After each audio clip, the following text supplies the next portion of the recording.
Okay, so you're in the studio now. Mm-hmm. Okay.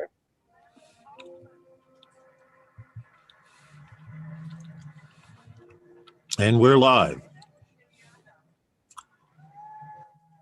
Welcome to Sunday Night with Those Guys. And Sunday Night with Those Guys is sponsored by Those Guys.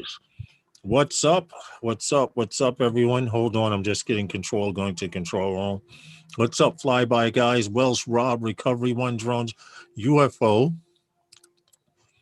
JSK, and who was here earlier? Tim Jackson was here. He came and said he dropped by to give us a like, and he had to get back to work. I was teasing him. You're actually doing real work today. Night Train was here earlier. And what's up, guys? What's going on? El Smeghead, how are you, sir? El Smeghead, Night Train, Flyby Guys, UFO, Welsh Rob. What's good? How's it going, Tom? What's the matter, Tom? I don't think you could hear us or something. Oh, we could see your background if you can hear us. We could see you. I don't know. Now you're muted, so I don't know if you're restarting or what, but we'll be here. What's up, Drone Shots? How are you? Tom will be right back. You can't hear anything. He went like this. I don't know. I don't know what happened. Maybe he's going to sign back in.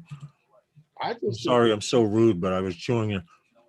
I got a handful of cashews before the live stream. I was trying to hurry up and eat them. I don't understand how your Zoom is interfering with YouTube to the point of where you don't get a gallery view. See, it dropped off. Mm-hmm. Exactly. That doesn't make sense. I don't know. Wait. I don't know what's going on. Hey, hey, Tim Jackson, aren't you supposed to be working? Mr. Jackson. We appreciate the support, sir. You know we always do. We appreciate you guys. El Smeghead, Drone Shots, Welsh Rob, UFO, the Flyby Guys. All of you guys that come here. Hey, Flyby Guys, you guys aren't still in Dubai, are you? Or you're not still in Dubai, are you? Just asking out of curiosity. What? How was your week, Herman? Good. I can't complain. You know, doing a few things. Still doing my therapy. You know. Okay. I'm not running yet, but But you're walking with a cane now, as opposed to riding on that little one-knee scooter and crutches. I've been off of the scooter for a minute. Yeah, that's good. I'm walking with the cane. I don't know. I got to make a decision on something, but I'm good. I'm hanging in there. That's good. That's good. Tom will be back. I don't know. Oh, you're back in Helsinki for now. Dude, I wouldn't complain if you get to travel, hell, and get paid and travel. No complaints here. I would love to have a job where I got to travel. And I fly a drone too, man. Check out Matt Northeast video. We had a meetup yesterday. Okay, recovery one. What's up, Dan? How are you? Drone worship. What's good, brother? Oh, drone worship. What's good, man? And for those of you who don't know, there was a little mini meetup. Actually, it started at 4:30. I was supposed to be there, but I'm obligated to be here with you guys. And I would rather be here with you guys than out in the cold flying anyway. It's nice and toasty in here, you know. Hands are warm. I'm not going, damn. It's just too much out here. I got 3 batteries left. So maybe I'll just fly one more. Having a nightmare here. Just rendered 2.4 gigs of video and uploaded to YouTube just to discover I'd missed out a 5 minutes a 5-second clip of the video. Wow. You know, Wow. good. I've done that before. I've done videos and uploaded them to YouTube and forgot to throw in a Those Guys FPV logo or something Those Guys related. Oh, And you you know know, how long it takes YouTube. you know what I I have done what's that? while editing video? I know the clip that I want to put in, and I'm sitting here, and it gets late sometimes, and I'll start getting tired, and I'll put the clip in, and I'll forget that I put that clip in, and then I'll put it in again, forgetting that I put that clip in, and then when I render it and I go look at it, I'm like, wait a minute, you put the same scene in twice. I've done that once or twice before I got familiar with editing and stuff like that. I would splice something and I didn't realize if you brought it up against the line, that wasn't Blank enough. space is no good. Hey, show, how are you? Blank space, yeah. Blank space definitely isn't any good. But if it's only for 5 seconds, hopefully the people that watch your videos have a longer attention span than 5 seconds. And they're like, oh, and then you come back on. It's hey, AZ drone dude, some of these guys, don't forget, Lawrence, to talk about legacy protocols and decommissioned for older drones. No need to. What are you trying to start a revolt here, man? Are you trying to start a revolt? Is drone worse, Dan? Huh? You're trying to make people leave the stream early? So don't scare them like that. I'm rebooting my computer at this moment. The latest render came out with the title and the screen and a blank between. Thankfully, I tried to upload. A lot of people are having issues. Has anyone noticed that in order to upload a 4K video, your video will upload in SD, then HD, and it takes a day or two for 4K to hit online. Fortunately, I schedule my videos to launch and I do it 2 or 3 days before I want to launch it, because I found out, I don't know about where you guys are, but here in this house, I don't know if it happens to Herman, but I upload a 4K video and it goes to the 380, the 720 and all of that. Then it goes at 1080 for a day. And then the following day or 24 hours later, it goes to 4K. Okay. Nope, just making sure all the small guys cover it before the big guys act like it's huge news. You want to know what, Dan, what the deal is? There's a lot of people, like the people that are here now, I'd say they're the loyal ones. But there's a bunch that come in and lurk. They don't listen to what we say. But we don't care because they hear anyway. You know. You know how it is. You mentioned something on your live stream, like, for example, Herman, I'm going to bring this up briefly. I was kind of under the idea that you wanted to talk on this story, but I found out that the drone that is on the rover, okay, which I had seen pictures of, those guys, we did an article on that drone that they were going to send to Mars.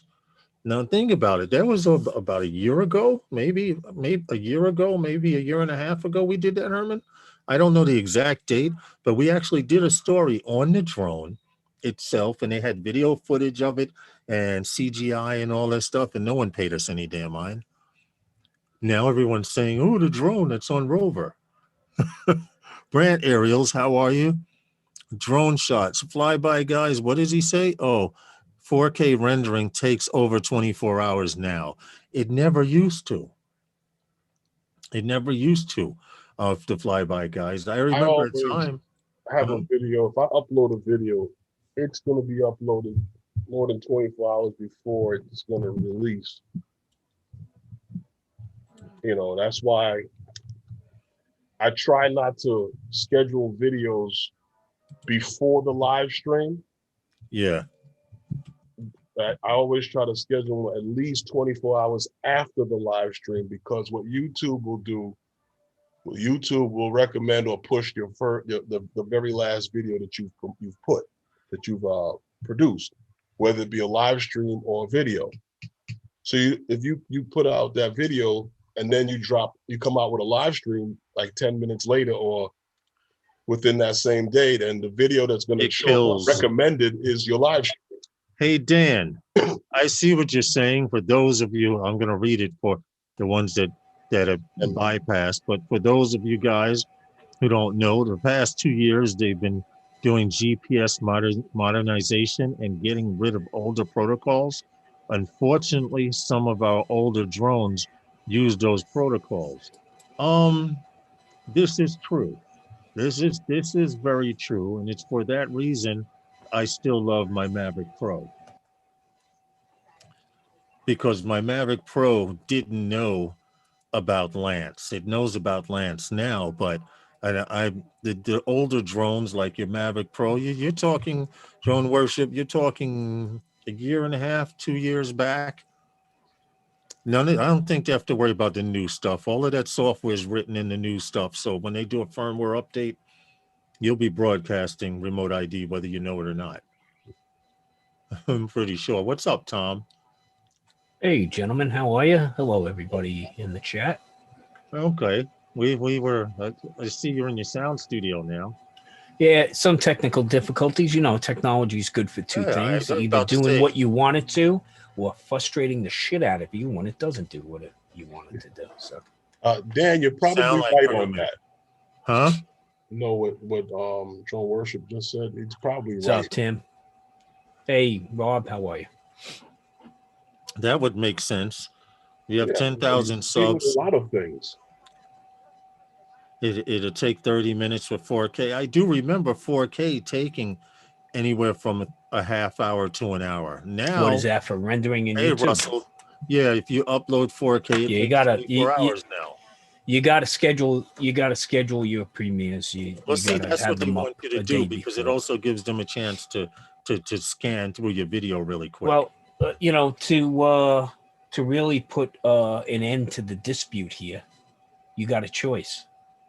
Either schedule it a day beforehand, or expect your viewers to have a bad experience. It's for that reason. Your choice, right? I schedule my stuff. Yeah. It's for that exact reason. And I don't care what you do with Facebook, it never matters. They always step all over your stuff. Doesn't have GLONASS capability, then pretty soon we become a paperweight. Oh, this is true, but even my FPV drones, I'm using GLONASS GPS. Well, they're GLONASS equipped. That doesn't necessarily mean you're using them. So they can handle GLONASS, or depending on where you are in the world, Galileo, which is more European, for your European pilots. What's up, Stevie? Are you out on the road, or you can join us, or what? Let us know what's going on. My GPS won't engage. I don't know. On what drone? I hope you're talking about it on a drone there. The best part of Sundays. We appreciate it. Like I said, if you want to come on, let me know. I'll shoot you a link real quick. That's not an issue. Stevie, you still up north? That's what I was wondering. Playing in the snow. So, Tom, what you working on in the studio there? Whatever comes to play, whoever's paying the buck, I'm working on. Listen, that's not a bad thing to be able to say, Tom. If only the case. If only the case. Yeah, I haven't done much in the last few months. You know, okay. Groundhog Day. We got our second shot on Wednesday. Okay. I'm waiting for my doctor to come back from vacation tomorrow so I can get a letter from her to go find out where I have to stand in line for I'm hoping someplace out here in Queens, but I know the only place I know in Queens is Shea Stadium, and that's basically it. I'm sure there are other. Oh, I'll take your drone with you then. You know, you might as well maximize on the effort there to get up there, right? Sent me a screenshot of GPS modernization. Look, I got it on. We got it on Wednesday. Got it through the job, and there's a good reason to have a supply of Tylenol at home. This is the second shot. First shot, no symptoms at all except injection site. Okay. was sore, and the arm was a little sore for a day. Second shot, flu-like symptoms, fever, chills, headache, body ache. But that's, again, where Tylenol shines. So take your Okay. Tylenol every 4 to 6 Hey, hours. Dan, 2 days later, you're on the other side. the drone worship had sent me something about the GPS modernization. Mhm. Okay. From what he had commenting on, I'm What's going up, to Chris? read it real quick. It's saying GPS modernization involves a series of consecutive satellite acquisitions, including GPS block 2RM, GPS block, blah, blah, blah. It involves parallel environments to the GPS control segment, including the GPS 3 contingency operations. General operations control. Okay, we no longer provide the current schedule information on this page you can find recently. All right. I see. They're slowly fade. I understand what you're saying now. If you have an old GPS system, I'll put it on screen here. If you have an old GPS system, basically what they're saying is that system may or may not work depending on the protocol that they're using. It says this effort requires significant resources from the Department of Defense and contributions from the Department of Transportation. Where is this source? I'd like to see this source that you sent me this stuff so I could have something to do some research on. What's up, Jackson RC? But anyway, Tom, we're gonna do Visual Skies first story, the FPV and NASCAR, and then we're gonna hit that Intel agency worker. Your Yeah, story. sure. Okay. After that, we will hit up Ehang, and there's one more story depending on where that goes. But getting back to it, that's pretty much going into effect since December 31st, if you think about it. Any drones that are being produced as of December 31st of last year, they're coming remote ID ready. Now, I have a couple of FPV drones that can handle the GLONASS protocol or the Galileo, which is a European version protocol. So I'm not worried about it too much. But if your equipment is that old, you guys should buy some new drones. That with that coming. Or nurse the heck out of the old ones if you want to run under the radar. But Yeah, it's just we so don't hard. promote that, of It's course. just so I'm hard. just saying. Stevie just got to keep charging.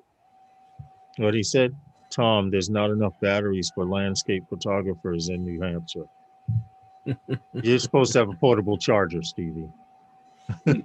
You get that portable charger, plug it into that lighter plug in the back of your truck, you're good to go.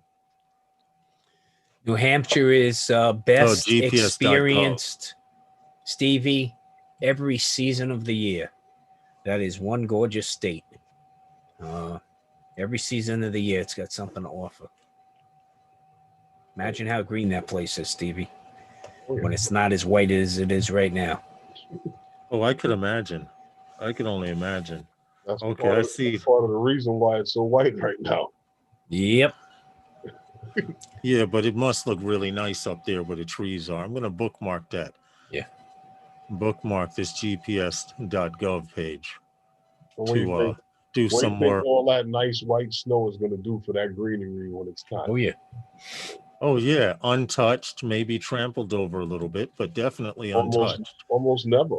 Well, I'll tell you, this is going to be a, for you photographers out there this spring with the snowfall that we've been experiencing, is going to be primo for the Finger Lake section of New York. Okay? Up in the Finger Lake section in New York, you have the highest density of waterfalls in the United States, and they are going to be raging. So that's a great place to head up to, Saranac Lake. We usually go up.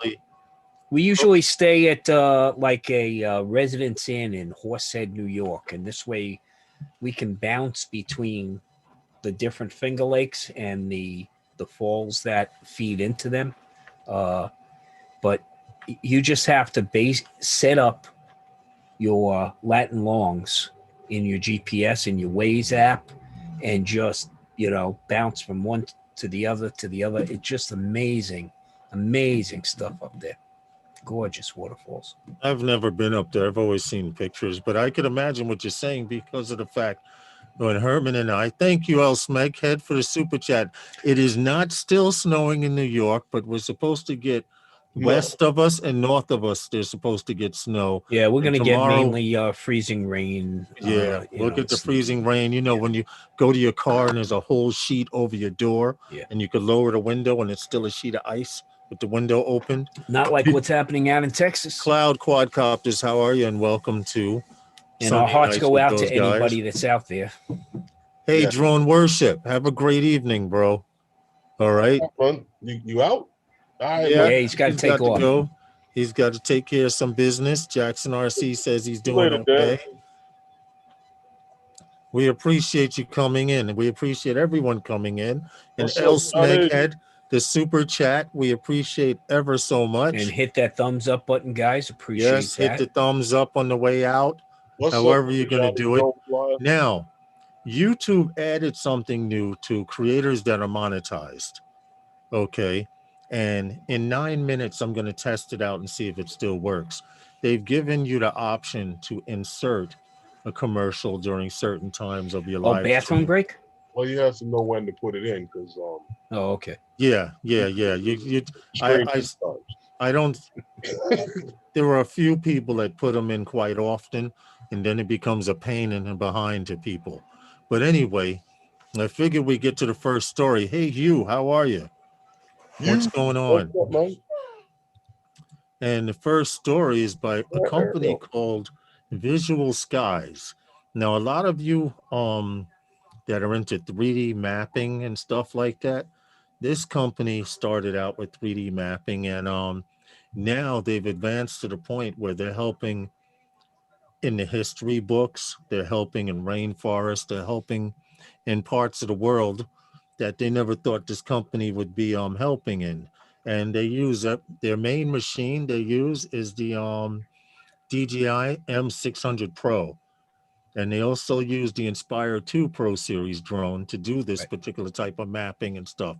But the M600 Pro can hold the LiDAR, the weight of a LiDAR camera and stuff like that. It can hold significant payload, yeah.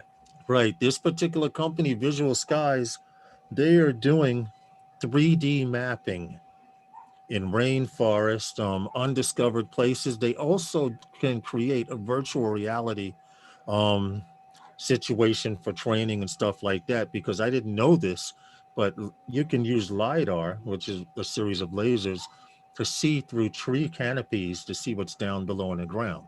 And I had no idea about this. Yeah, it depends on the frequencies that are being used.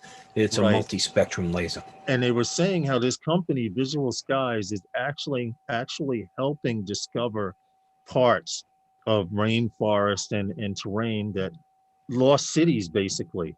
National Geographic has a series called Lost Cities with Albert Lynn, and this company is helping them film and create 3D renders of places.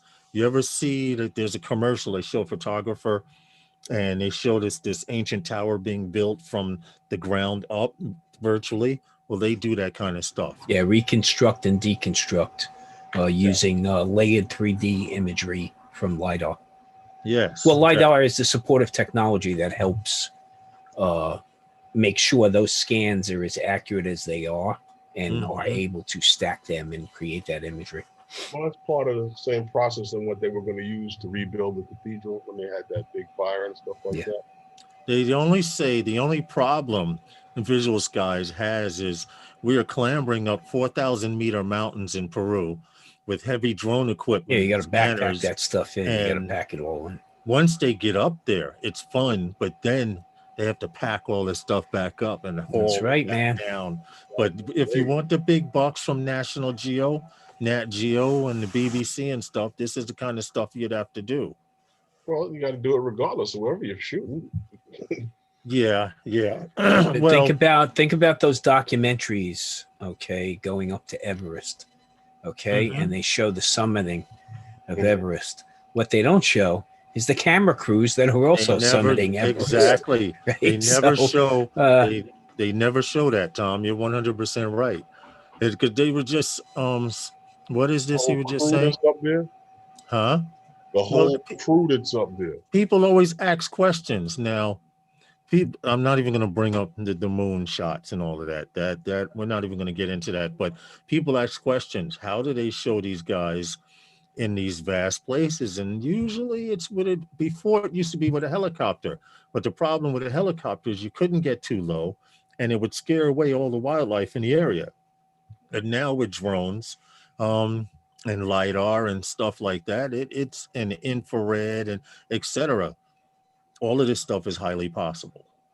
So I thought it would be an interesting story to get into, considering this company claims to be in the top 5 companies of 3D rendering and mapping Mhm. places around the world. Because I would imagine if you're going out with an M600, you probably have about 3 of them with you. You know, as a redundancy thing, just in case. I'm sorry, I can't see the chat. yeah, but you know what happens with this kind of stuff is that it Later actually show. it expands the horizons of what's possible. Okay, so part of the story is being able to discover these lost cities or these lost artifacts, or how many of us have taken shots from above hand, okay, where you turn around and look at some of the shots like over by the Yellow Submarine. My panel mates here are very familiar with that area over in Gravesend. But when you do a top-down shot there, you see much more. That one visible barge isn't the only barge there, right? Right. So Right. now think of this over being able to do a certain level of ground penetration. You got a jungle floor that's been there untouched for how long? What's underneath? But that's what I was saying to Lawrence about the area we were talking about. Great shots. You get that area that's covered in all that snow. No one's going to trample over most of that. Mm-hmm. So imagine when something that's there, like Tom's saying, and artifacts and stuff that's there for so long. You'd be surprised how much stuff you pick up in that camera, even just flying around in the city. And you look at your shots and you get back home, you're like, I wasn't looking for that, but it's there, and you see it down there when you're passing by. Right. Well, Schwab, I'm actually feeling pretty good today. Is it my lighting that's bad? Hold on. No, that's too blue. There we go. There you go. Do I look a little brighter now? Yeah, but now I'm starting to throw off some shine, man. Okay. Oh, well. So, catch your forehead. I don't that's know. what happens. I thought they were saying something about his background or something wasn't even. They're saying he was don't really what does it say? Looked like he was distant. I don't know. Oh, I that's why I just zoomed the camera a little there. So there we go. Okay. Doing a little all better. Right. Okay, there we go. There we go. A little better. Don't dare No, look actually up. feeling like I said, I got this shot 4 days ago. Yeah. The day after and the following day, yeah, it felt pretty crappy, but Tylenol came to the rescue. And then really started feeling much better yesterday, and then today feel fine. So on the other side. Yeah. I'm still trying. If you get an opportunity, get out there and get that damn shot. You're quite right, Russell. Glarum. Drones don't bother wildlife too much. Well, it depends. So I got to take a step back from that, right? There's certain species that are very acute. Hey, Johnny. To the tone and frequency of the noise, and there are others that are completely oblivious to it. Okay. Cows. I remember when cows are kind of oblivious to a lot of things, bro. But I remember I was up with Eddie Nunez, and we were up at Eagle's Nest. And we had launched, and there were two rather large American bald eagles sitting in the tree where we were flying.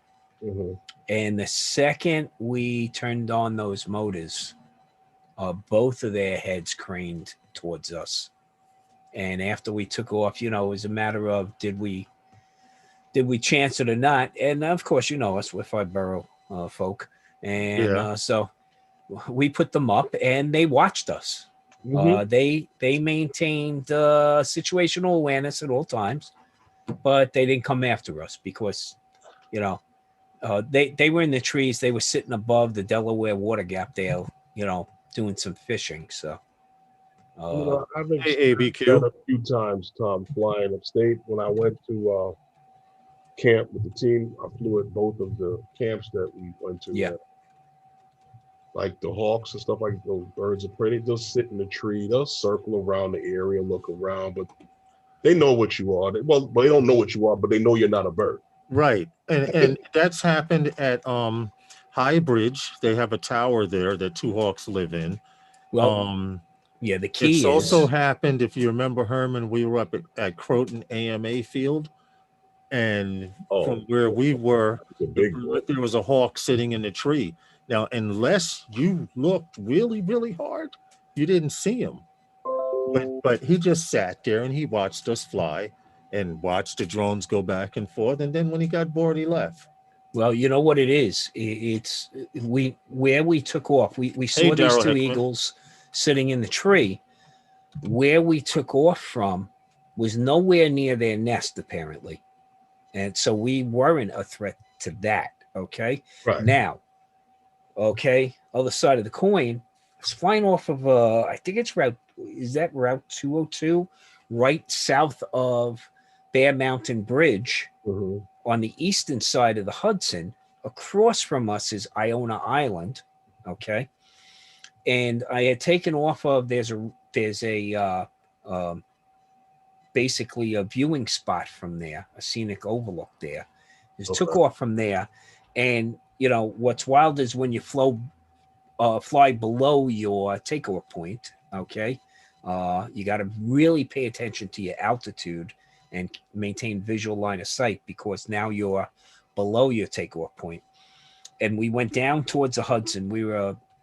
I'm going to guess we were about 350 feet above the Hudson over there. And so went down and headed towards the island.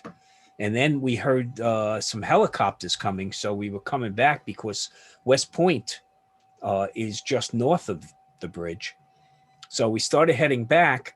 And then I was trying to gain altitude. A hawk came from below the ridge we were standing on and went after the drone, you know. And I had to deke a little and then just try to shoot up and bring it in. But apparently there was a nest below us. Oh, So see, you didn't. That's when you gotta be careful. Okay. This is true. In fact, only time that I have to worry about animals, and it's funny, this company Visual Skies, you'd figure going into the rainforest, the animals would go crazy. But like we mentioned earlier, they stop and they look and we're like, what the hell is that? Okay, he's not coming near me. We're cool. But during a certain time of the year out here where I live along the beach, there's a certain bird. It has a little black head, an orange beak, and some white patches over the rest of its body. And during mating season, it and its partner, thinking that you're trying to go near their nest, will dive bomb you and come up close on you and fly over you. I've had a few incidents. Herman, you know it's the birds I'm talking about. I think the seagulls do that out there on the beach too now because of the lack of food. That's a strong possibility. Because if you remember that video that I did out there by you, that wasn't the bird you're talking about. It was a seagull. Yeah, that time, yes. And every time I flew down that end of the beach, he would follow the drone, and there was one time where he dove bomb. He kind of he dive bomb right on in front of me. It's like, okay. Yeah, they try and distract them. Okay, so the food is scarce. That's true. Since COVID, a lot of the wildlife, a lot of people out there feeding them. That's true. Since COVID, there weren't a lot of people at the beach, which meant there wasn't a lot of garbage. How well you think they eat at Coney Island? That's true. Well, that take the food right out of your hand, man. So When it's in full swing at Coney Coney Island, they Coney eat. Island, and Atlantic City, the seagulls are that bold. That's ridiculous. Oh, yeah. In They're Atlantic ballsy. City. That's ridiculous in Atlantic City. You got to even watch them at night. Yeah, that's what's scary. But we can get on to the next story, which is kind of short and brief, but the fact that I did find it made it interesting. Everyone knows Daytona 500 started the racing season for NASCAR, and the title of the story is FPV and big rig drones used to bring the action to life at NASCAR. And I don't know what kind of drone. I'm going to show you this video because it's recorded by Fox. I'll probably get a copyright for it, but I expected to see some spectacular flying, but then again, this is also, hold on, let me mute it first and bring it back and then go to full screen. Will they let me? Okay, here it is. And this is actually quite creative because you could do this with a sin whoop. And these are the cars actually starting out for the race, and he's flying across the field kind of low, and he went really close to that guy's leg, but this looks like they're using a sin whoop. I wouldn't believe they'd be using like a 5-inch drone, but the story goes on to say that the drones did hit a top speed of 90 miles per hour, and because of their agility were able to catch the cars in certain corners and different angles. It was only a 2.5-mile track at NASCAR. I didn't know that was the actual length of it, but to get a bird's eye view, What do you mean only? I didn't know. Yeah, well, think about it. A 500-mile race. Yeah, okay. I'm not into racing around, that buddy. Much. Yeah. But they were saying the FPV drones used to shoot the races are appropriately racing drones themselves. Of course, we know this, capable of speeds up to 90 miles per hour. Well, I don't know where they got their drones from, but I know some guys that build them to go a lot faster. They actually had a video that I sent to Anthony Charles of a drone being clocked at 234 miles per hour. And what's the legal speed that you're allowed to fly a drone on? Under 100 miles an hour. So you're not going to broadcast or advertise that you have drones that are flying over 100 miles per hour. Doing them if you happen to see them keeping up, okay, with the NASCAR, okay, there's a problem. There's a problem. Under a yellow or green flag, then you know what the deal is. Okay. Well, all I'm saying is I thought it was kind of interesting that I knew they were using these because you see Gino and the guys from Project Zen that live here in New York. They go to the racetracks and they follow the drift cars. Now drifting is a lot slower. They're traveling at a lot slower speed. But Lars, if you're looking at this article, they use Fox News used 32 cameras. They're two different models. Now these are video cameras that they're using. So you're talking about these heavy lift drones. You know, some of them were from Fox Sports News, and we've covered some of those type of drones that are used in those heavy lift drones that can carry those kind of cameras. Mm-hmm. You know, they did use your regular FPV cameras because I've seen how they shot this, how they do these type of things before when they were talking about it last season. This season now they're promoting it hard. They're making a big thing with it. I see that. Some of the shots that they took with the heavy lift drones coming across the track is basically to give you a different view of the full immersion, Herman. Full immersion. Get you in the middle of it. That's exactly what it is. And they have 3 cameras listed here. Like you were saying, majority of Fox Sports use coverage, or they use Sony's. Here's a list of some of them. They're not going to tell you everything they use, of course. The 16 Sony HDC 4300. Cameras do it. The Sony HDC P50. And then there's 2 Sony HDCs 4800s at 16. They have cameras in the cars. Right. The drivers are mic'd. Okay. Yeah. They can cut in The cars it's have content. cameras. Content is rich. You got to But hold. Look, robotically, these drivers, these drivers are athletes going around that track at the speed they're going at, within the proximity that they are of other cars. The heat, the noise, all of that. The stress is Hey, Fly Zone, unbelievable in drone, those cars. quadcopters. Hey, Firsthand Mikey. experience. But the thing is, hey, Fly Zone. Fly But the Zone. thing is here that they're going around the track 250 freaking times. Okay. Yeah.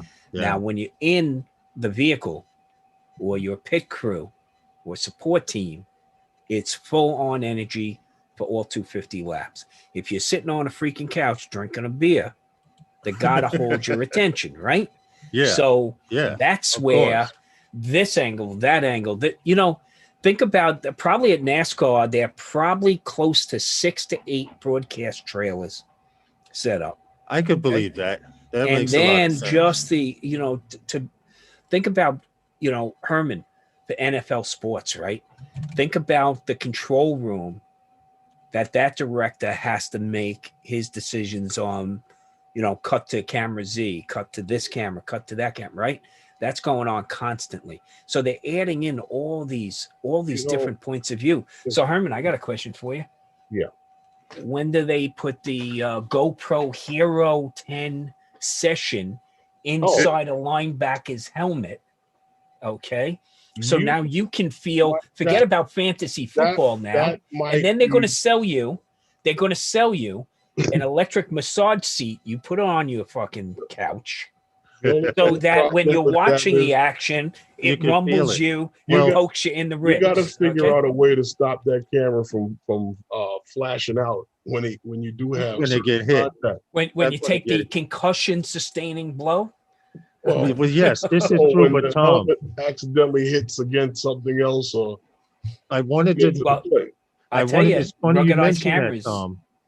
It's funny you mentioned that because at one time, the company that makes video games, Madden, that particular company was experimenting with quarterback cam, and what kept happening is exactly what Herman was saying.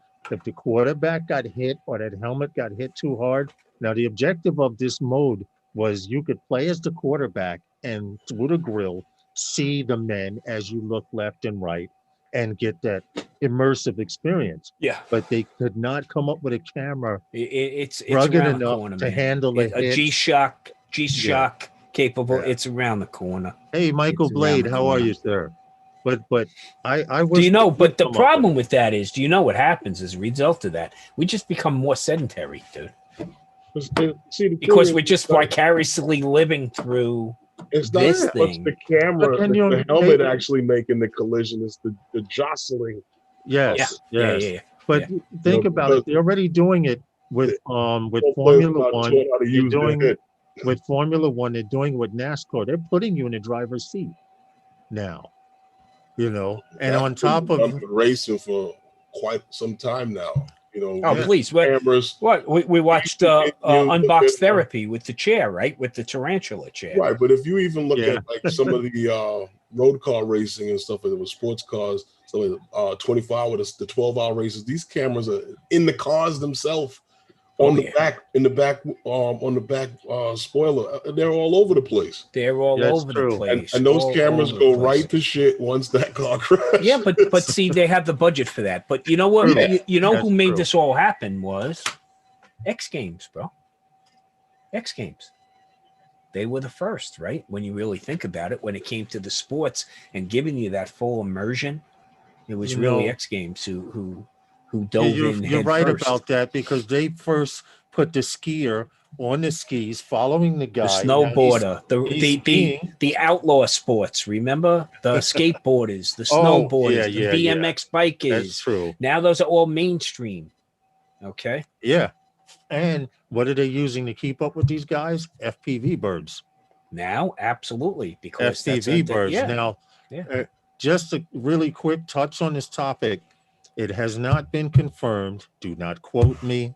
Don't say Lawrence Novice Squad said this. Said it. But it was rumored at one time I haven't seen anything about it since they came out with the product, but the DJI FPV bird was supposed to do a rather high rate of speed, which I thought would be kind of bad, because if you're coming from a camera drone and you're learning how to fly FPV, you don't want to go from I want to go 90 miles an 10, hour. 15, 10, 15, 20 miles per hour to 80.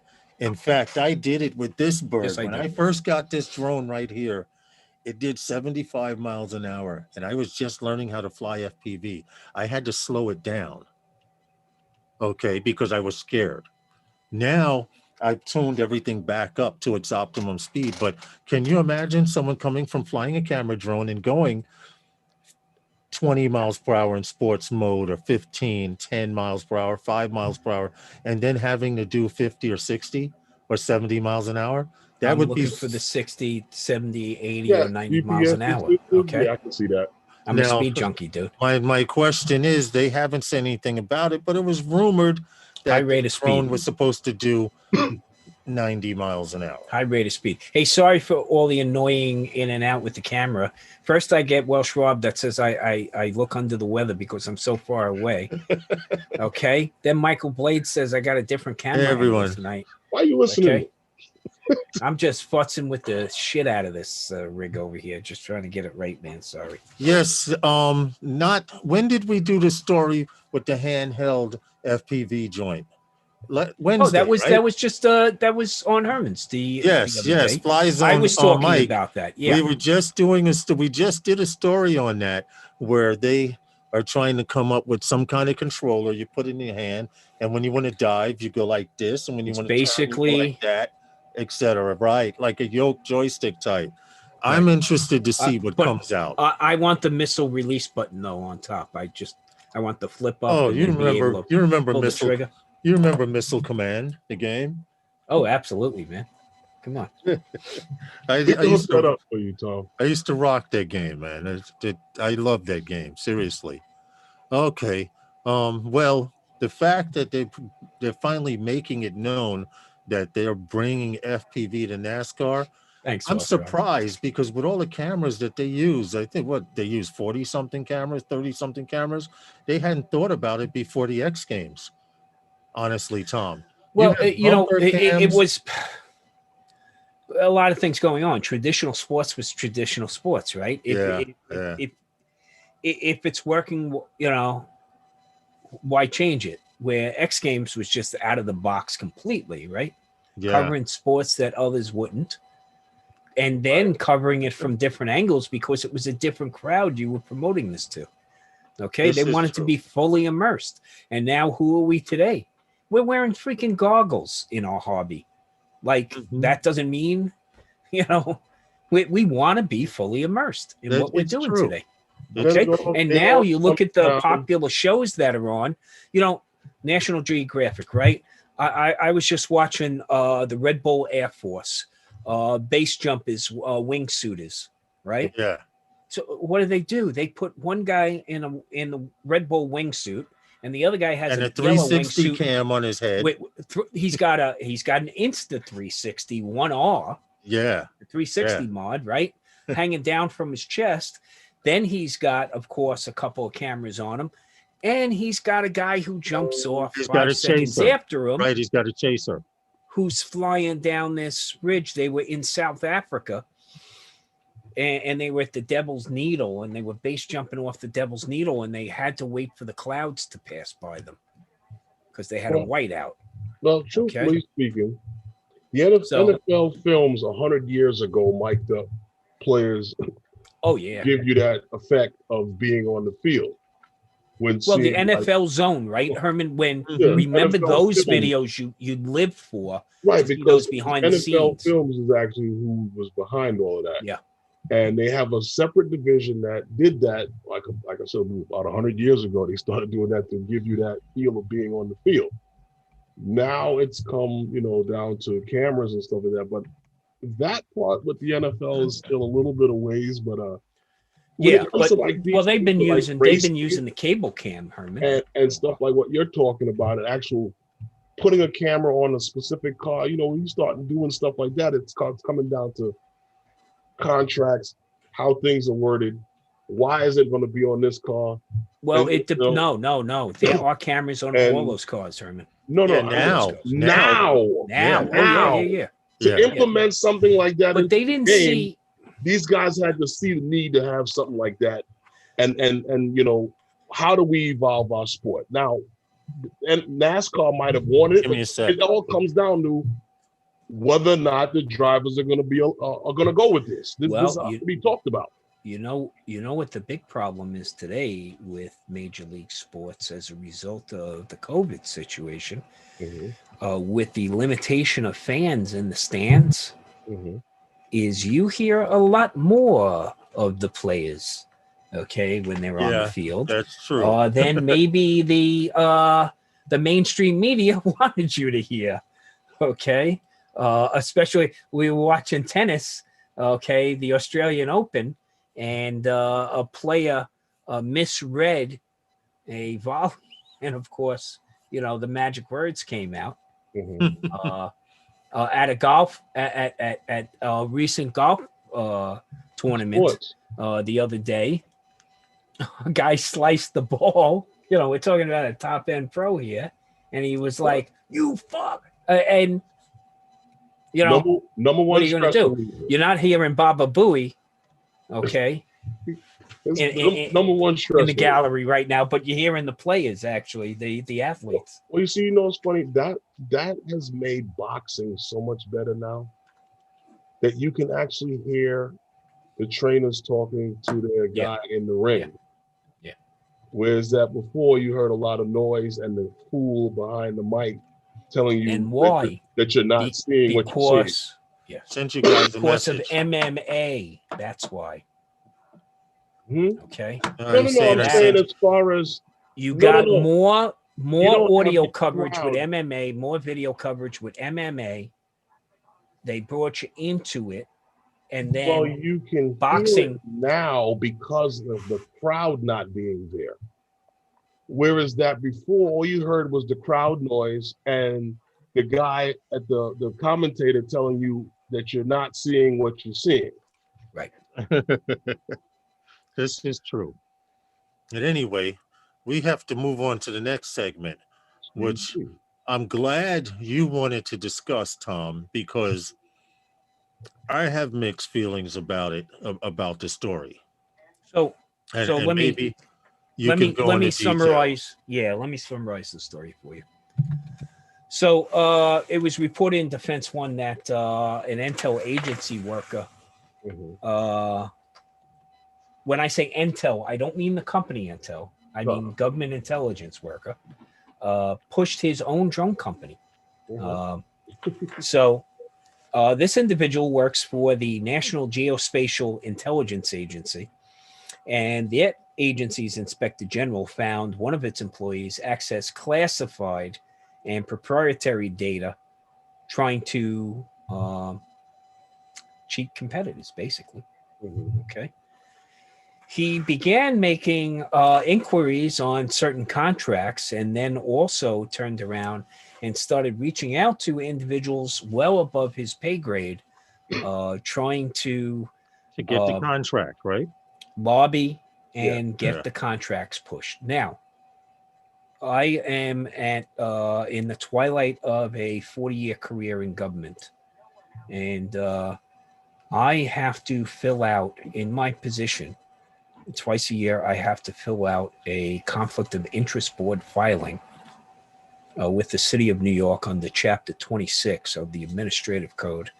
I have to disclose all finances, all transactions, all dealings because of my position. So I get really ragged when I see stuff like this happen.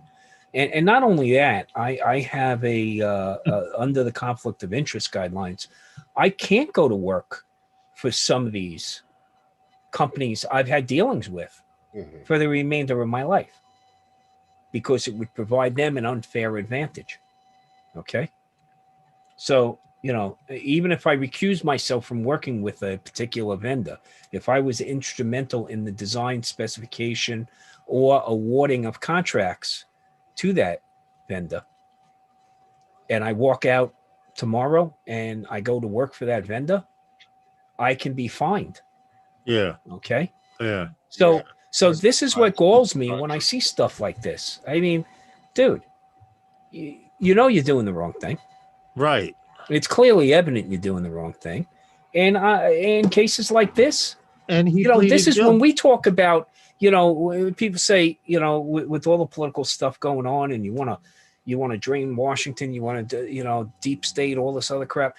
This is the kind of crap you got to go after. This And is didn't why he plead Inspector guilty, Tom? Generals. Yeah. But the thing is, what you have to do is you have to turn around now. And unfortunately, for this individual was a principal of this particular company. I'm not going to mention the company, guys. You want to go out and do your research, And Lawrence, the reason I'm not mentioning the company is I don't want to put you in any liability. I got you. I was wondering whether we should mention it or not. No. So the thing is that this guy is a co-founder of this fairly prominent company. And my personal feelings are the company should be banned from competing on a government contract for a number of years. Now, see, this is what I wanted to know about the story. It didn't go into it in too much detail, but I know he lost the contract or whatever, so be it. But what's to ensure that he's not able to bid for other government contracts now? Well, see, that's the thing. Especially after pleading guilty. Well, he himself cannot be listed as a principal, bidding on a government contract. Now, there probably was a set period in time or a term to this. It's that the company he was involved in, the company that he gave the advantage to, also has to be held culpable here. By knowing high officials. These companies don't walk into this blind. Come on, give me a break. Tom, we had a similar situation here in the city with a couple of our contractors. And wasn't it as bad as this, but a lot of guys went to jail. A couple of companies changed names. Can you pull your mic just a wee bit closer? They changed names and moved over to the hands of other people. Oh, Herman or this Herman? So-called board of directors. No, that's good. That's good there. You just need to move a little closer. As with things like that, as long as this guy is not a chief officer or something like that, it's nothing to stop them from getting another contract later on down the line.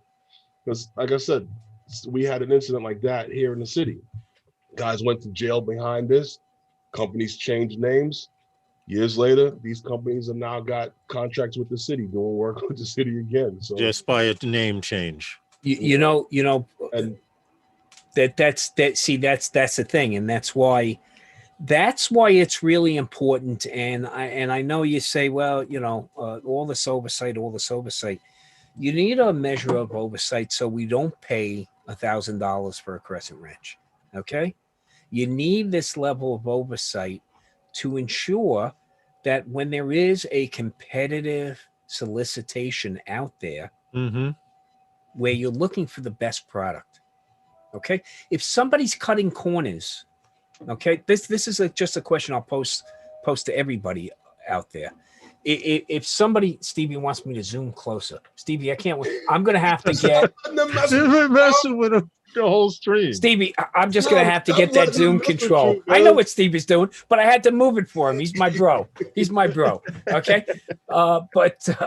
so the thing is, and I'm moving it back now, Stevie. F you. Okay. I can't see what you're thinking. You got jokes today. Yeah, I know. So I said it was the shine. You're gonna have to wear sunglasses, Stevie. In that snow, this and the snow. That's right. You can get them back Wednesday. I can get lost very easily out there. Okay, when he comes Stevie? on, Tom, you could get them back. Wednesday. Exactly. But the issue is you have to have inspector generals. Of these entities 1,000% to look into this. You're giving somebody an unfair advantage. Now, the question I pose to the group here is a clear one. Do you think a company that is cutting corners and looking for this kind of angle to get in has the better product? Has a level of integrity to support it? Well, see, that's what bothers me about the story, because basically what happened is whether the company did good or not, or sold garbage or not, he was allowed to get in before other honest people were Right. allowed to get in. But this guy went one step further. But he Okay. had- So I had- left this Corey. as I you know, left this as icing on the cake. So this individual who's in a government position, and Mhm. there's protocol in government positions on who you can approach. I mean, within your agency, you're supposed to use your chain of command, right? right. That's pretty widely known fact. You use your Right, chain of correct. command. But he abused Unless- the system. Unless you have a problem with that guy above you and you got the information to go, and jump up. But when you go outside of an agency to an external agency, usually you have to go through your intergovernmental affairs office or something like that to make sure there's no current agreements in place and who you should actually talk to. But this individual didn't even do that. This individual went to a member of Congress to lobby Mhm. to get in to their get to get the in their contract. not as a co-founder of XYZ company. He went as a member of the Geospatial Intelligence Agency. Okay. Must be nice. So you huh? think if you're a legislator, you're going to go, oh, this individual knows what they're talking about. So I should support this bill because, their interest is for the government's interest, right? No, their interest was proprietary. Their interest was commercial. Their interest was anything but our interest, so to speak. So, Yeah. that's why I think the individual and the company need to suffer the wrath of that inspector general, and they should be barred from doing business for a set period of time, if not into Indefinitely. yeah, I know. At least for the They'll government. change- they'll At change least for the things. government. The Good way luck, good luck surviving in this industry without being able to get a compete government in this contract market. without getting Government contracts are numbered in the hundreds of thousands, if not millions. Okay. I could believe that. I could So- definitely believe that. You don't want to be out of the game, so to speak. And then realize if you're out of the game at the federal level, in all likelihood, you're winding up on a no-buy list at the state and local levels. You also. should be blackballed Yeah. at that level. Yeah. Seriously. If you're going to do it to Gotta the mute. government, imagine local states and cities, what you could get away with. And like you said, because of the fact that he went to someone in Congress, that didn't Yeah. make it any easier. The average Joe could not go to a But someone in Congress. so it's not just like positioning yourself and saying, hey, look, we should go down this road or we should go down that road. No, also having access to all that information your competitors don't have access to. Right. He manipulated the system that he was involved in and work it for himself. So it's not just the lobbying side of the fence. It's what you got from behind the scenes, and then going outside of protocol entirely, up to an elected official, okay, Yeah, and posing as, being a government entity. Hey, of the Roger. wilderness. This didn't So- have anything to do with the civilian drone task force, did it? Right? No. No, I didn't hear the guy's voice, so I can't tell you definitively. Okay. Civilian Drone Task Force. Sounds That's something they would do, though. that's. I want to see if you can Google that now, since it CDTF? did almost go Since you viral. made it popular. Dude, I think there's shirts. Aren't there shirts available? Yeah. I think there's shirts, man. If not, hold on. Hold on, Task Force. Okay. I'm just trying to beat Herman. Hold on. I'm typing.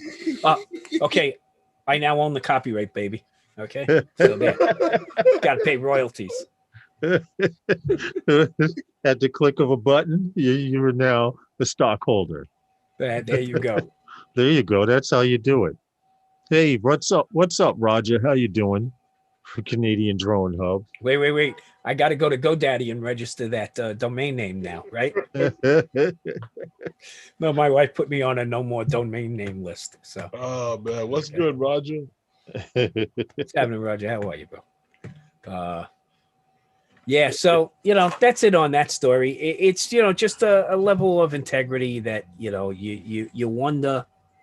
And the key here is he got found out. He got Well, no, found the out. And good he got thing is he got prosecuted. found out. Okay, That's that and when you see these articles, what you should do is not say, "Oh, look at this bullshit." You should say, "Good, they got him." yeah. Now I just hope they get the next guy too. This is true. Yeah. This is exactly true. All right, we have one final story. You guys remember Ehang? Ehang was the company that came up I with really the air. think you own stock. I really do. What happened? Because you're good for an Ehang story at least twice a Well, month. we happen to know that. So this could be an integrity issue, guys. I'm just pointing it out right now. We got to do some research here, but I think somebody's got some Ehang stock. This is not a paid endorsement. Remember, YouTube will get you. This is true. Is Ehang going to make any money off of their actual drone taxi? Because they don't own not one goddamn part of it. Excuse my language. They don't have to, Herman. They don't own any of it. The thing not one is, bit of it. Yeah, but listen, all I can say is right now, it may not matter that they own any of their actual parts or anything. The fact that they're getting ready to open a production facility to start selling their AAVs. For those of you who don't know, AAV is an autonomous aerial vehicle, otherwise known as the what model is that Ehang taxi? You're talking about the 216? Yes, the 216. Yes. Well, anyway, this story goes: Ehang provides update on major production facility and announces on-site Investors Day, which means I actually have footage here, if I can bring it up without revealing other stuff. Hold on. No, I need to bring it up. I need to go to full screen without showing my source. But this is Ehang's brand new production facility. Notice the green landing pad here. This is their new production facility for selling their air taxis. I'm guessing at some time in point, taxis will be landing, coming and going from here, or this is a testing area. But all of these buildings are specifically built and put here as an assembly line system for Ehang. Their air taxis, their AAV, autonomous aerial vehicles, will be built in this place. Okay. From what I see here, they do have a bunch of robots and testing rooms and wind rooms, et cetera, et cetera. All of this stuff is set up so they can build this actual bird, the Ehang 216. If you're not familiar with the Ehang 216, let's see if I can pull up something really quick. But the story goes to tell that they had an Investors Day. And this is funny that you said, will they ever get paid for anything? Because when a company has an Investors Day, that usually means that they're looking for money. So Ehang is trading on NASDAQ right now for $59.80 a share. They're down 2.27% over last week's numbers, but they're a steady trader. Here's their AAV. They've flown it in Korea. It's been tested in several spots, and this supposedly they claim is the future, fully autonomous. Even though at one time they did advertise that you would be able to take over control, I don't see any controls in there. And what I want to know is, Herman, Tom, and most of you guys out there, how are they going to get me in there? I'm 6'3". Well, it's not for you. Well, yeah. Geez, this isn't the American model. Now, the reason why I said what I said is that Tom likes that we talk about Ehang, or you talk about Ehang, but the first time we mentioned Ehang was when Ehang had gotten this approval from China and to start production, start with what we're talking about here, to go on with it. But the whole idea of that specific thing that they have there, that drone copter, whatever you want to call the air taxi, someone else, like I said, was designed and initiate the built for that originally. and then that's how they picked that up. But I like to see where they're going to go with it. Like I said, they've been approved in a few different places to get going. Mm-hmm. Still under testing. Everything is still in the testing stage here. You'll never see nothing like this here in America until you start seeing it, or maybe even a pair of tube socks delivered first. But before they start delivering people from Manhattan to the airport. You know, the helicopter market here in New York has already got that covered. According to this story, it says upon completion, the Young Fu facility will play a major role in producing Ehang's flagship product. Mm-hmm. The flagship product means they're putting all their money in this boat for this Ehang EH216 series passenger grade AAV. Now, what I do like about it is when you're going to start with something on this level, if you don't go all out, you're wasting your time. So the fact that they're building 8,750 square meter of houses and production buildings just for this AAV product, this EH216, means they're going all out. Rob, it shouldn't be much louder than how noisy is that going to be, Welsh Rob? I'm going to tell you right now. Shouldn't be much louder than a helicopter. So just to give you a feel of this company currently has generated in the last, let's see, what is it? The last quarter generated $70.98 million in revenue. They had a net income of negative $266,000. That's significant. Yeah. They're not losing a lot of money here. Okay. They went from losing a lot of money to losing hardly any money, and they're going the other way right now. Mm-hmm. But this company has basically $157 million in cash on hand for continued development. Yeah, $59.80 a share. They trade on NASDAQ as EH. Yeah. On NASDAQ. Okay. Now, see, I didn't know. I knew they were going public. I heard they were going public. I didn't know they were already public. Yeah, they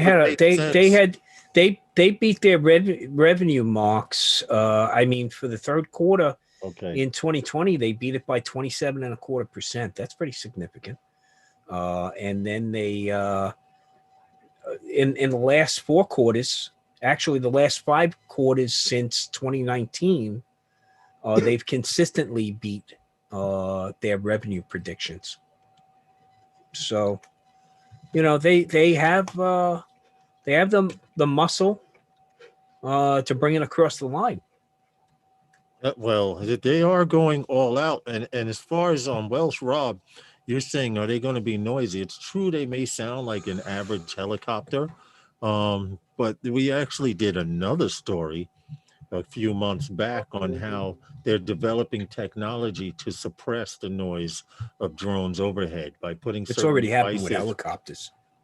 If you look at certain military helicopters, you know, that certain thump sound you hear, okay, in say UH-1, we're all familiar with, you know, Apocalypse Now. Yes.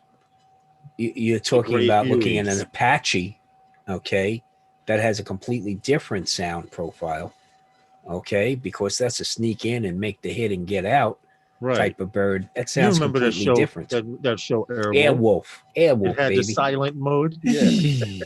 The helicopter, With the one actor who had a single expression on his face, no matter what the scene called for. He always had what was it? I can't remember his name, but what Welsh Rob said, he said he can't see it being acceptable if it's as loud as a copter, but copters are acceptable. True. You know, look, what won't be acceptable is if your neighbor has one in his backyard. Yeah, I would agree with you there. Complain about things in the beginning, but tomorrow we'll be okay. You'll be immune to it. It's like me. I live near one of the largest airports on the Eastern Coast, JFK International Airport, and my house is actually in one of the flight paths of the runway. And when people come to visit me, you know, they look up, and it's like, yo, never look up. Deal with that. After a while, you tend to block it out. First off, you see that stuff that fell out of the sky today? Did you see that? Yes, You yes, see, yes. man, oh Yeah. man, was that, first off, credit, hats off to the flight crew. Okay. Definitely. They treated Definitely. it like anything else. Mayday, mayday, mayday. We had an explosion on board. What plane was that? What plane was that? I want to see if I could find that footage. For those of you who That don't know would what we're just talking about. search aircraft engine explosion, and it's probably going to be the first thing that comes up. Yeah, more than likely it's the last one. But the entire cowling blew off of this thing. It's amazing nobody was injured on the ground, and the people on the ground were The praying and parts that were thinking, falling. I have the video here.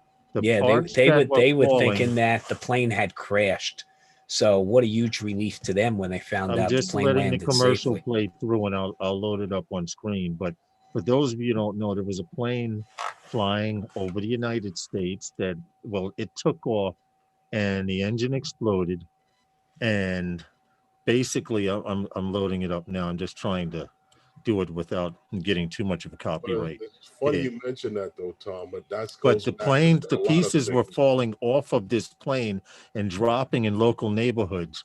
Now, this is one view, but someone else has an actual view of the engine being on fire. Yeah, CNN had it. There's a All piece of them have falling it. from the sky.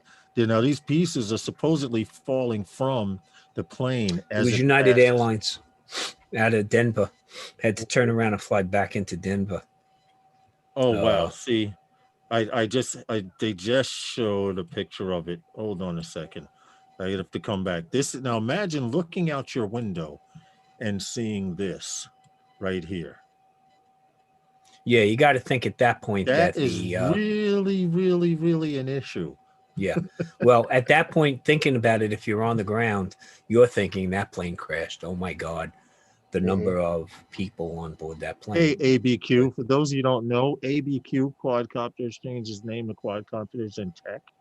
So in case you're wondering who that is, yes. Yeah, it was a Boeing 777. Saying to you talk about debris falling to the ground. It's amazing how a lot of times those things reach the ground and people don't get hit. That was the same point of what I made to you about. That's what they're amazed about. The whole celebratory fire thing. A lot of that stuff, thank God for trees. It's just like guys that go hunting. They don't always hit what they shoot at. True. Thank God for trees. You know, a lot of things absorb a lot of things. You know, well, and a lot of things actually do hit the ground without actually making contact with people. For some, got to thank something. There's something up there. Well, you gotta look at the technology too, because it's amazing that this plane can land. Right? You have, first off, that thing's not generating any thrust. No. Okay, it's taxing the environment. It's on fire. Realize that wing, okay, holds a ton of fuel. And guess what you're not going to do at this point in time? You're not going to dump fuel. No. Okay, so he now has to load. This aircraft, if I'm not mistaken, gentlemen, was destined for Hawaii. Mm-hmm. It had a full complement of fuel on board. It was flying. What size was this bird? 777. Ooh, okay. Yeah. So, you know, and now keep in mind that's a lot of fuel to land with. This is what was left. You don't land with a lot of fuel. You take off with a lot of fuel, and you don't land with a lot of fuel. This is the final picture of what the engine looked like. There's an O-ring here around that flew completely off. Then there are other the cowling, levers. The cowling. Right. Now, a lot of people don't know planes that have air brakes. There are vents in this section that open up to actually slow the plane down. And the fact that those reverse thrusters, yes, the reverse thrusters, exactly, which they call air brakes. But and I just thought it was very interesting. It wasn't time. Well, you know, I'm pointing at the screen. Sorry, guys. Hold on. I'll put it back up. Yeah, keep the shot you had up. This that's right a good here. shot. Yeah. So the reverse thrusters are actually on where you see the fire. That's usually where those doors are. Air brakes are up on the wing surface. Okay. And right. I had the terminology wrong. So basically what happened here is there is no engine cowling left on this aircraft at all. It all fell just off. the remnants that are sitting on the pylon. That's about it. And then Yeah. if you continue looking up along that wing surface, you're going to notice a great deal of deformation that's occurred in that wing surface there. Oh yeah, and from damage. pieces hitting right here. Okay. There's a skid mark right in this area right here. Yeah. So there's some significant damage here. And if you look behind the engine, Look at between all the these window little frame, parts look at the falling. shrapnel, look at the debris coming falling down. right here. Yeah. Okay. Yeah, that's crazy. It's just hats off to the crew. I agree. Pilot and first 10,000 officer. fold. I did for the you crew, know, for the crew to make a lot of lives.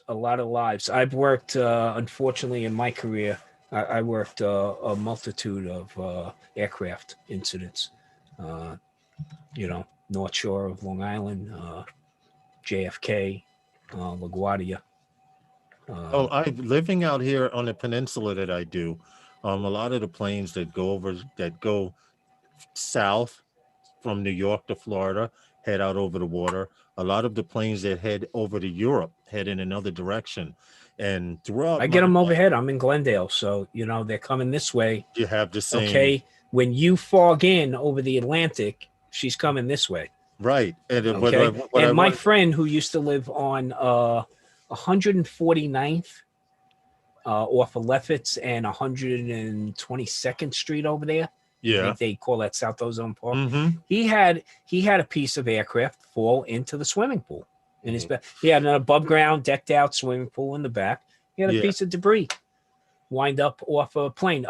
Actually, when something fell out of the landing gear housing. Hey, Mark. Okay, Anchor. behind the strut. How are you? But if it would have hit you, it would have killed you. Oh yeah. Well, this is what was amazing about it, because with all that shrapnel and parts that were falling from the plane, nobody was hit. They showed on someone's door cam this gigantic hydraulic piece or what looked like hydraulic just hit the street and bounced 10 feet into the air and come to a stop. So you had a piece was go hurt by anything. Right through somebody's roof also. I was getting ready to say, and a piece did fall through someone's roof. Yep. Fox News. Hold on, let me see. Still the safest way to travel. Oh yes, this is the actual. Right hold on a yard. second. This is the actual O-ring, but wait a minute. Yeah, it's in front of someone's yard. I had to pull it up. Yes, this fell. This is the first piece probably that fell off of the plane, which is the O-ring around the engine hub. If you guys can see that. Yeah, this fell in someone's yard right here, which lets you know how big that freaking engine was. But you said it was on its way to Hawaii? Yes. Tom? Yeah. Wow. And nobody was hurt. One piece did actually fall through someone's apartment. Hold on. Let me see if I could hit. Oh, nope, got to get rid of him. I don't know who he is. But the part that showed that particular engine part there. Oh, wait, it was a commercial ad. I'm sorry. Here it is. Hold on. We will probably get a copyright strike for this one here, because it's actually because you showing the we're actually showing the drone news. What we can do is, how about everyone want to check out that link? I'm sure we got hit with a couple already.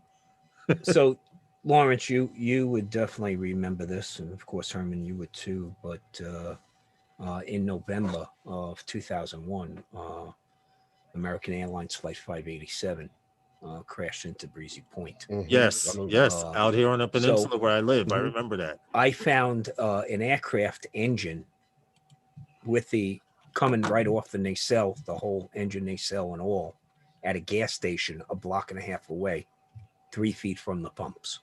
Wow. Okay. On first due arrival. There was a debris field, but that came in nose down. Fortunately, and missed came the gas straight station. down. Well, it killed several people on the ground. No, I'm saying the aircraft itself came straight down and pile drived itself into the ground, taking out a number of houses there. And the that engine was located, I said, a block and a half away. No. Yeah, that In answer to brings you, back. quadcopters in tech, what happens is if you do not have permission to show any branding or labeling of products and or businesses, they can hit you with a copyright strike. Yeah, Lawrence has to pay me a Also- royalty for my logo that I use, but that's okay. We have that worked out. There's a Yes. memo of understanding. We on that, have so. have that. We have Yeah. that in the contract already.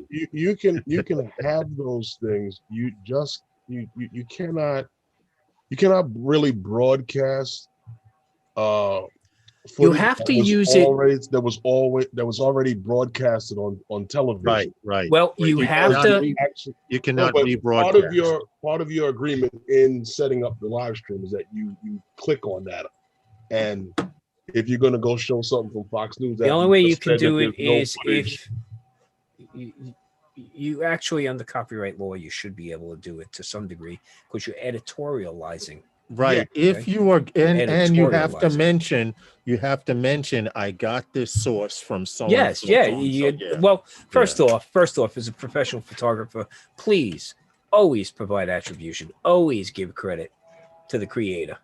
Okay, and that's not just for church. Okay, always give credit to the creator No, but because also it's the right thing to do. one of the Now, even if things you're not about setting up a monetized, live stream what's that, Even Herman? if you're not monetized, is that's the correct. whole thing Yes. about not having footage that was already aired on television. Mikey, for Fly Zone drone quadcopters, it technically depends on who's under control on that particular day or at that time or what computer picks it up. Because Well, there's Herman and algorithms. It's not a particular time, day, or anything. No, It's Herman the and I have algorithms done- that they build. Herman and I have done stories where we've given credit to where we got the source from, and Herman has got hit with a copyright and he's not monetized. Yeah. And right. now and I've done stories where I did not mention the source where I got it from, and I did not get a It copyright. depends strike. on the holder. There Yes. has to be a request for a strike. Mhm. Okay. They will automatically, YouTube will automatically contact Channel 5 News, Channel 2 local news. They don't. in They your don't. town They or don't. Contact whatever. No, they anybody. do not. There's They do nobody not. down at They do not. YouTube that's here to do that. They do No not actual contact human them. being at Well, YouTube hold is on. monitoring There's nobody- any video that you've ever posted. Hold No on. live If stream you- that you've done. Hold on. Go ahead. I've gotten hit with a copyright strike. and Yeah, what but that they doesn't told- mean. No, listen. Yeah, go what ahead, they go ahead. told me was we have notified the original creator of this content, and they did not give you permission to use it. And you have the option to take the video down. That's because, and I can explain this to you. And Herman, you're right. This is all machine based. All machine based. Yes. And what you're talking about, Lawrence, is a copyright holder. And I'll give you one that's right out there, Mhm. Metallica. Metallica Yeah. has a standing agreement with YouTube, and they're added in to their web bot routine to look for And anything Metallica Metallica comes up. related. Okay? And that's how they get you. And a Fox lot of News, music Fox here. News does not care that you're showing their stuff, and I'm going to tell you why. You see all the political content up on YouTube?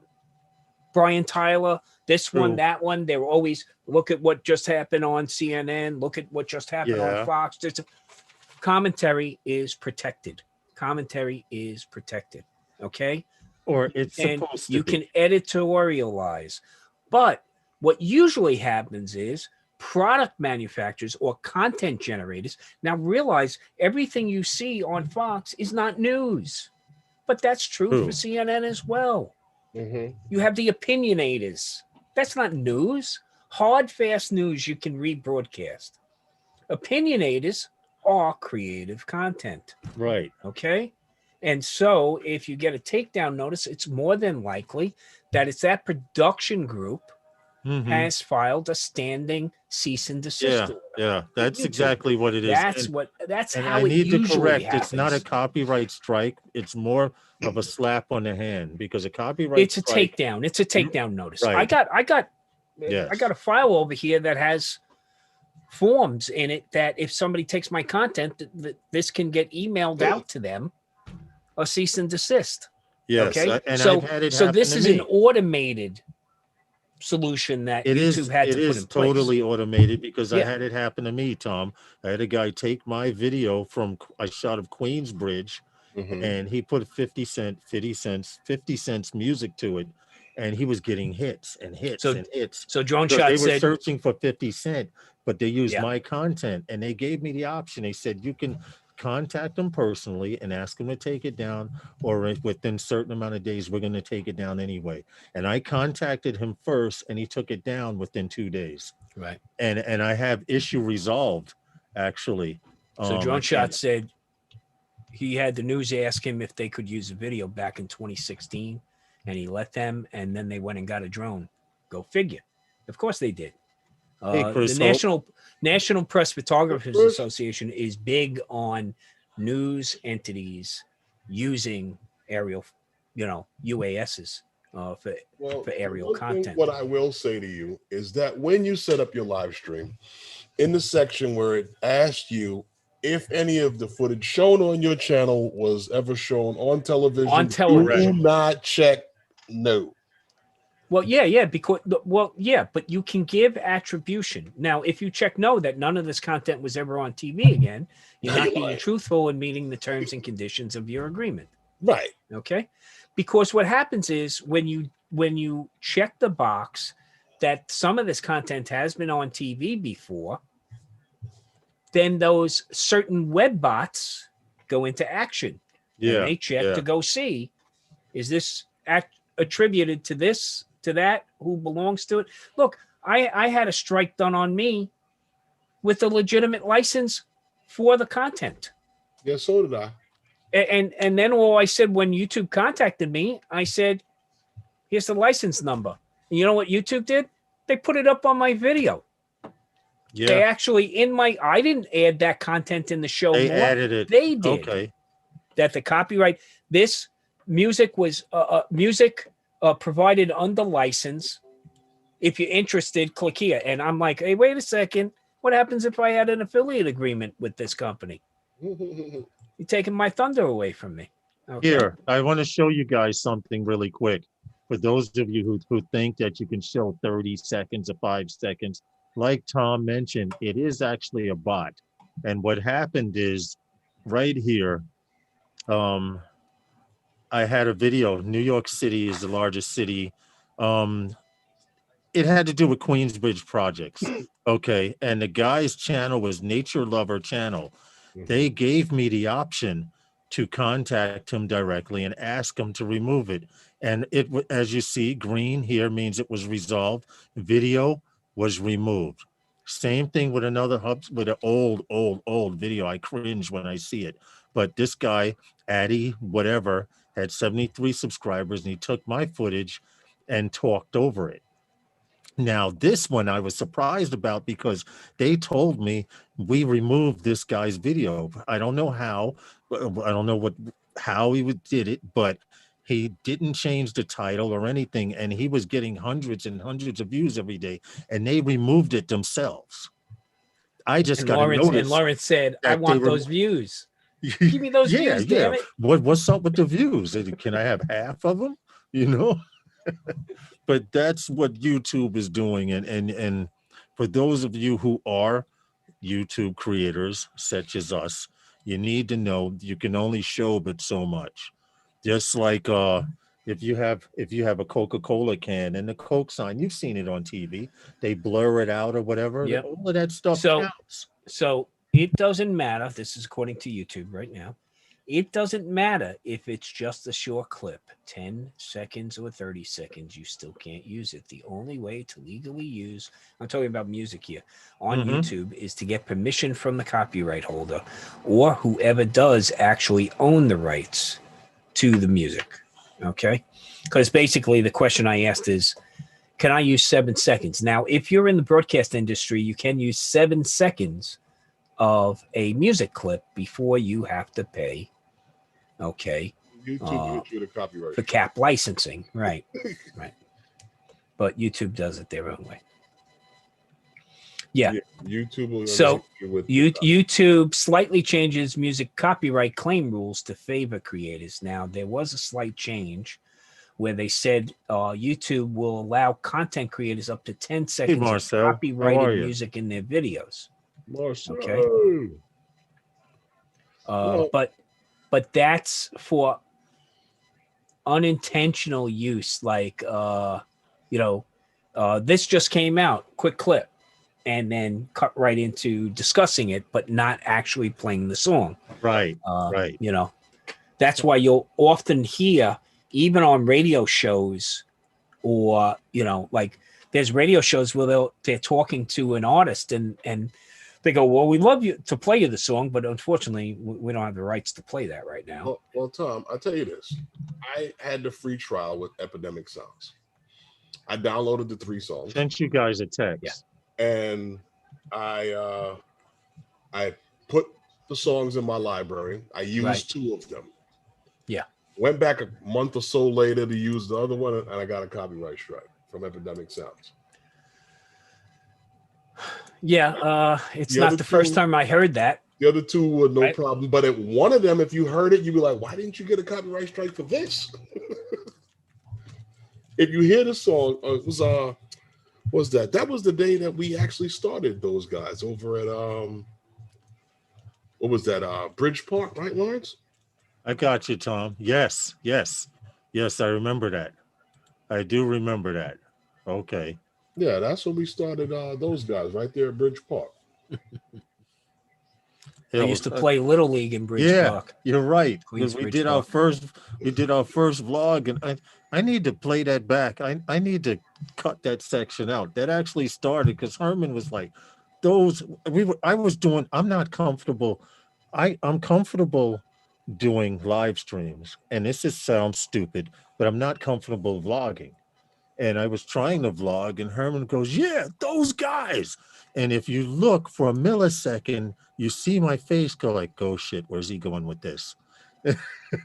But that was a very popular video, though. The video did well, and sorry to hear, Marcel. I hope you get back to health good, and Hey, trust good luck. me, Good luck. I was there. Oh my God! Oh, Yes, I hope yes, you're yes. feeling- With the COVID hope thing, you feel better, man. definitely. All I can say is lots of fluids and whatever medicine they're giving you, take it.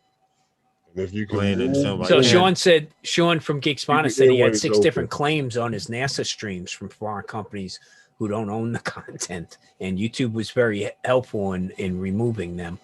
Mhm.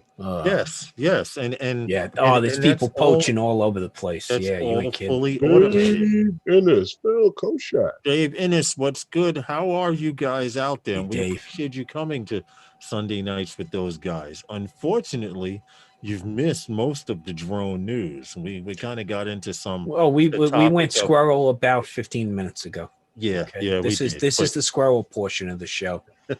Okay.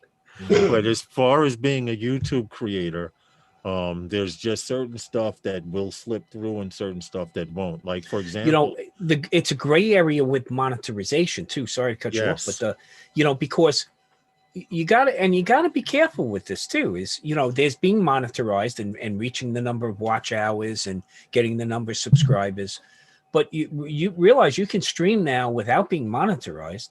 yes, And you can have a slew of affiliate links. you can get a copyright, a tap on the hand without being monetized. Oh yeah, either. yeah, absolutely. But you can Yeah, but still you make can- money not being monetized through affiliate links. It Well, depends on how you're yeah, you're approaching right. it, right?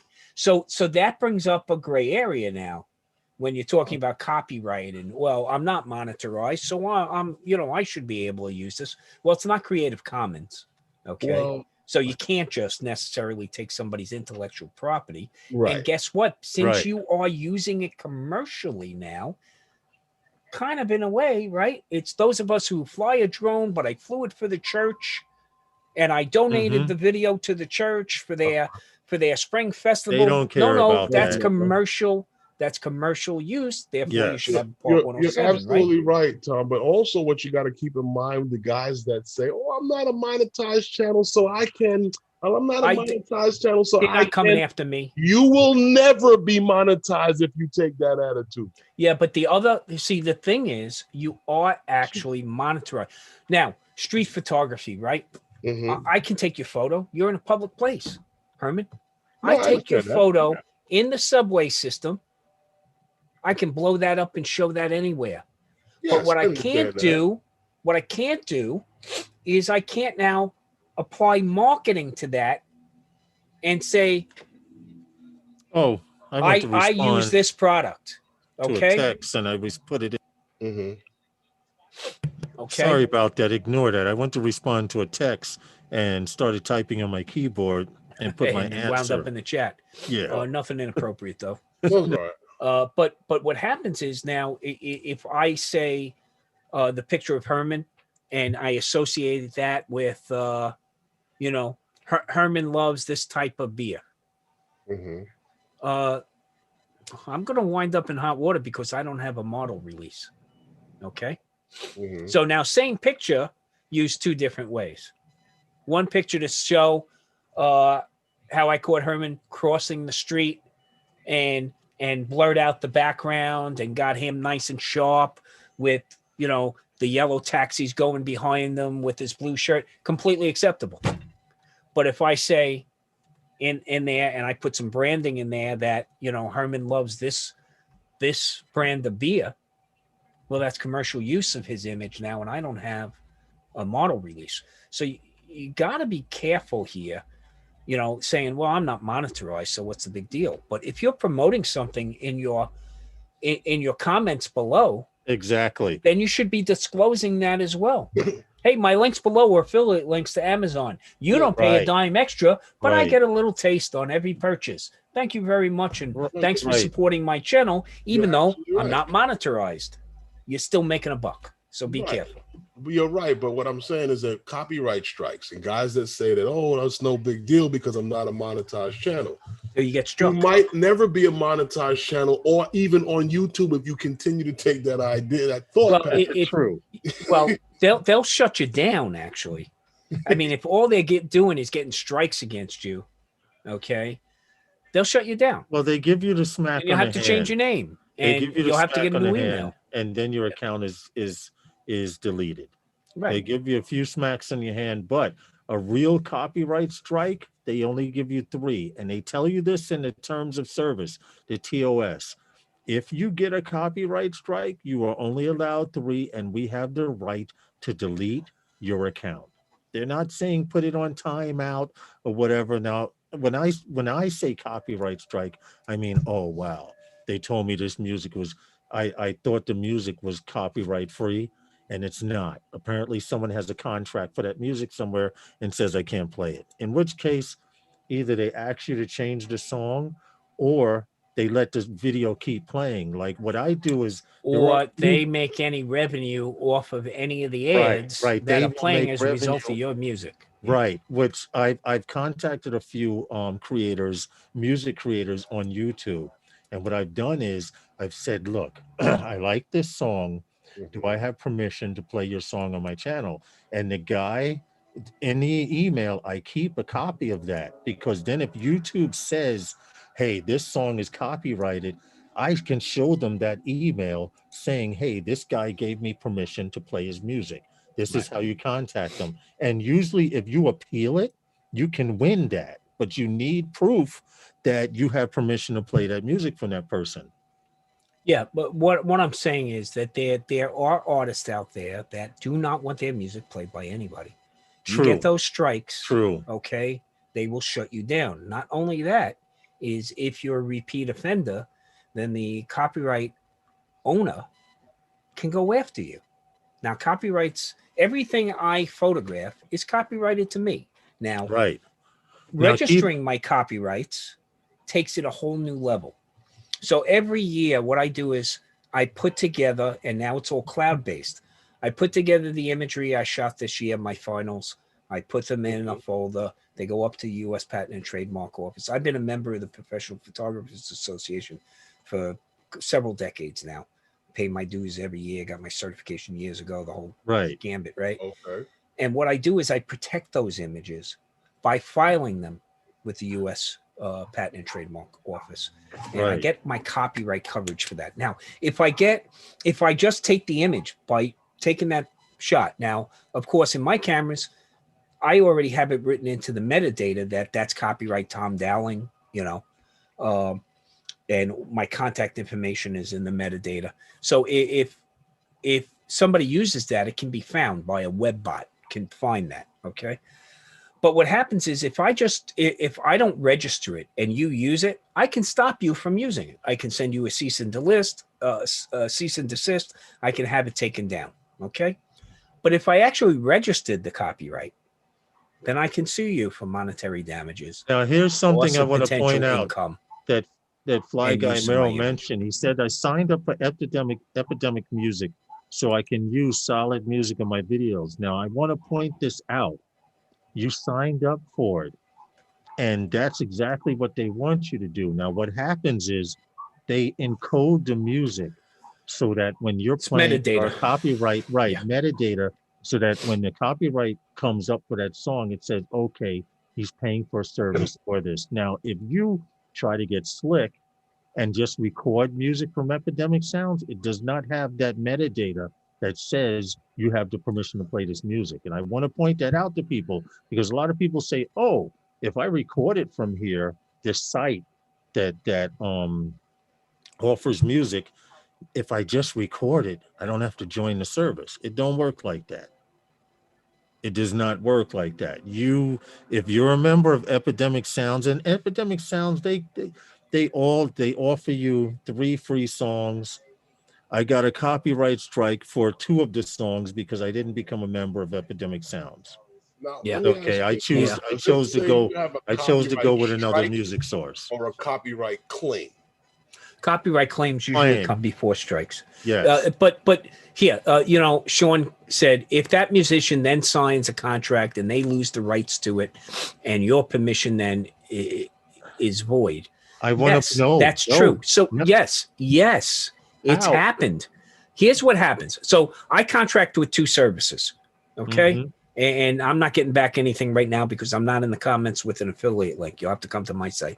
Okay. Audio Blocks and Soundstripe. Okay. Now, what happens with those 2 companies is they bought the licensing for the music from these artists. Yes. Okay. And they have clauses that allow them to continue using that music. Now, Mhm. it's how it's drafted up. It's how the package is put together.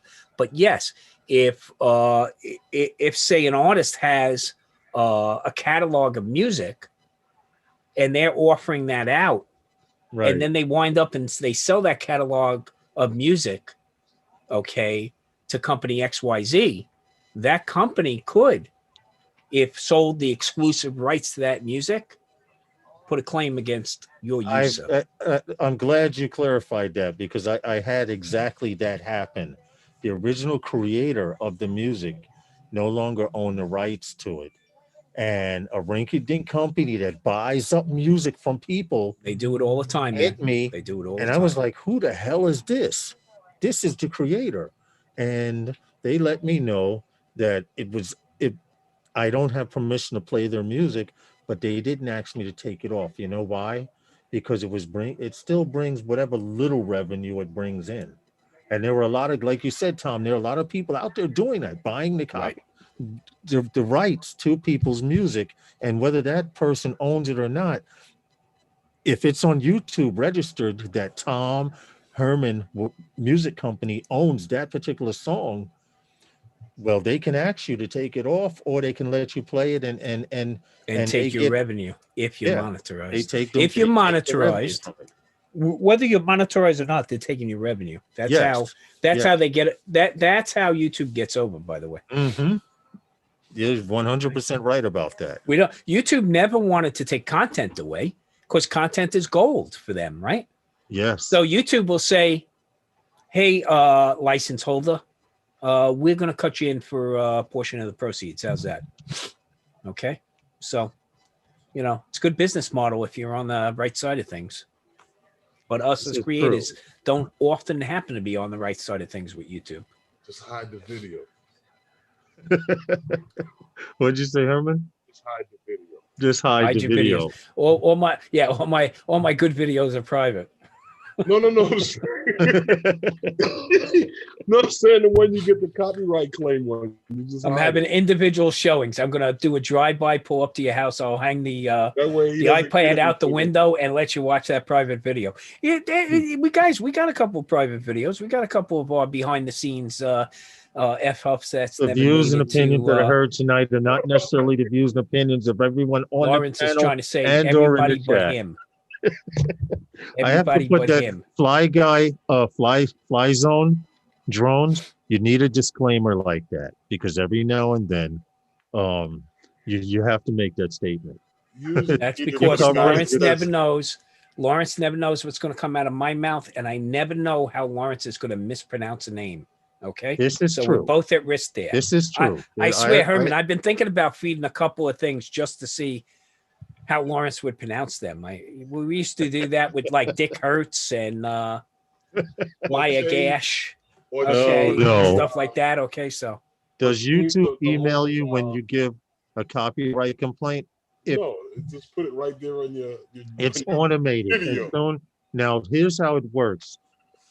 While you're uploading your video, actually, but it's usually around, my videos are around 3/4 uploaded, I will get a copyright complaint saying that what you're using is held or owned by someone else. Now, what they do is they give you the option to appeal it. And if you have the option to appeal, and I've had a few songs from art lists that I've used that I've gotten hit, and I've said, I'm a member of this paid service, Art List, and they've let the songs go through and I was no longer in trouble for that. But as far as does YouTube email you when you get, when they give you a copyright complaint? Yes. You get one, you get it in the actually they contact you on YouTube. I'm sorry. Yeah, you get a notification. Yes, you get a notification through YouTube. Yeah. From YouTube. You'll see it because or if it's a strike, you could see it across the video. Yes, yes. Usually you get a notification with the video name. It YouTube, believe it or not, a lot of people don't know this, but YouTube has their own email service, and they only use it when they need to contact you. By the way, that's called Google. Google, yes, that's true. Everything is Google. And for those of you, I'd like to apologize, but I was supposed to put a commercial in a half hour ago. So if you had to restart or refresh your page, I deeply apologize for that. But I had to insert an ad because I went longer than I was supposed to. I need to put a damn timer here because I would like all this technology, and you can't program your phone to look. If my phone doesn't remind me to take my meds, I might not be here tomorrow. Okay, so I know exactly what you're talking about. I know exactly what you're talking about, Tom. It's the little things that the little things, man. You know what it is? And I'll tell you, the longer time goes on, the less and less I remember all those. But you know what it is, okay? Tom? I don't feel I should have to insert my own commercials. So think of it as a privilege. Think of it as a privilege, okay? And you'll treat it differently, okay? Because you could be in the middle of the hottest topic, and they go and bang you, okay? I know. And people don't like that. Yeah, look at it that way. But always when I say I'm going to insert a commercial, I literally forget. So now when I start a live stream, I need to set a timer. When the timer goes off, I know, ding, insert the commercial, get it out the way. Now I've been on live streams where the guy tries. Now they stop you from spamming the commercials because I know someone who's trying to put too many in. They're trying to put a commercial every 15 minutes, and he was only allowed every half hour. That's why at 6:30 I was supposed to insert the commercial. A couple of my old videos when I first started on YouTube had CC, closed caption. I would have not known if I wasn't looking for something on an old vid. I never got notified. I don't know how old those videos are, but they do notify you. I've been notified. I've been notified even when I wasn't monetized.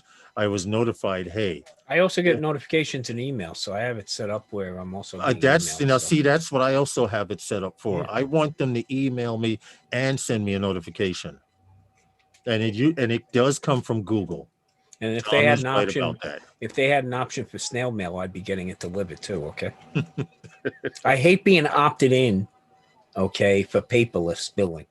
Okay. Yeah. Yeah. Sorry, no. Yeah. I As do long as you remember- try to do it to me, I'll always take the extra time to reverse my option. Okay. Just to reverse And the decision. still I go online and pay the bills. So Hey, Mike, we appreciate it. We're actually going to get out of here now. It's like 5 minutes to give some people a chance to run to the bathroom like me. Overbridge And Park. That oh, was what happened? sounds. Overbridge Park. That was an Epidemic Sounds track. That was in, and I remember you told me about that too. I remember Herman mentioning that. And no problem with that one.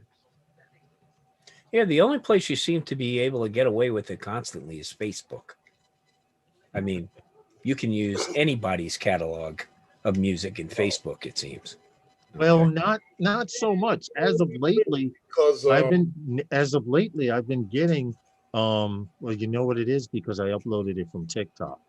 I know Maybe guys that that's play it. But live music. what happened is Page. I put up a 1 minute clip of me flying down the beach doing whatever FPV, and I uploaded it to TikTok, because TikTok you can play anything.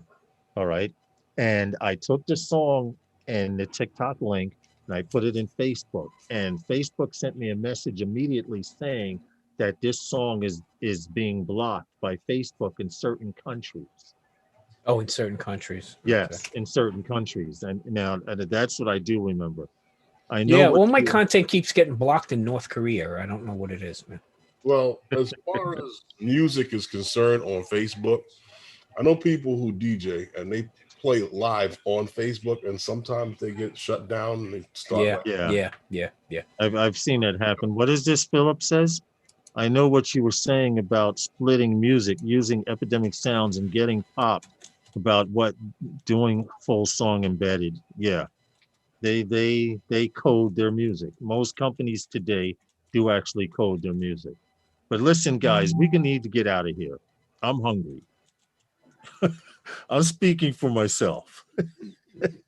Plus, another live stream will be on shortly. You know, there's always someone on YouTube doing the drone thing, but we appreciate you guys for supporting us all the time. Please don't forget to check out Herman's live stream Wednesday nights with those guys on his channel, Phantom Flight 101. And hopefully we'll get Stevie on Wednesday, and Tom will be able to get him back. Just for the free trial, I took the 3 songs, and that's what happened. Gotcha. That was it right there. Yeah. Now, Not a paying customer. Sorry, we have no loyalty or allegiance to you. Hold on. When you offer someone a free trial, I'm not saying it's fair, dude. uh, I'm saying they have no loyalty or allegiance to you. oh no, I understand that. I'm just saying to you that that's why I would never pay for it. Because if you would do that on a free trial to get me into using your product, then why should I use your product if you're going to do that? To hell with I can't answer that for you. I don't use them. I use 2 other companies. Sunday nights with those guys is sponsored by Those guys. We appreciate you all. It's been a great evening. Please keep coming back to support us. Please come to support Herman on Wednesday nights, and we'll see you then. And Stevie, we want to see you on Wednesday. Tom's waiting for you. I'm waiting, baby. You know that. Have a good night, guys. We're gonna have the battle of backgrounds, baby. You guys got anything? Everyone, have a good night. Stay safe. Stay healthy. Good See night. ya on Wednesday. Be safe. Fly safer. Good night.